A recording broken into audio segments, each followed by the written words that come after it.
In this video, I'll be showing you how you can muffle sound and audio in Davinci Resolve 18 and beyond that. It is super simple. So first of all, what you need to do is open up your clip that you want to muffle the audio from. Then you need to go down to the menu and click on fairlight, like so.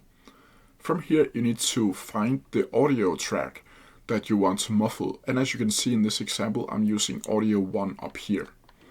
From here, you need to go up here to select the mixer and find A1, which stands for audio 1.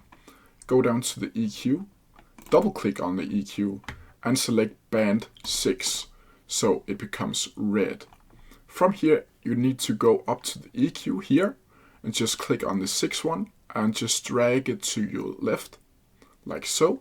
And I can just quickly show you what the audio is going to sound like. Not sure I'll be able to keep it together as well as she has. If you have any questions about it, please leave them down in the comment section below and I'll try my best to answer them as quickly as possible. See ya!